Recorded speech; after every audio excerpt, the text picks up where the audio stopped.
सांगा सुख म्हणजे नक्की काय असतं. मला सांगा सुख म्हणजे नक्की काय असतं. काय पुण्य असलं की ते घर बसल्या मिळतं. मला सांगा सुख म्हणजे नक्की काय असतं. काय पुण्य असलं की ते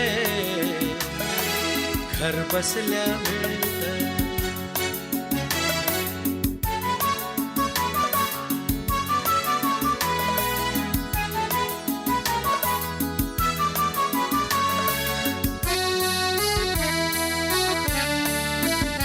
दान घेता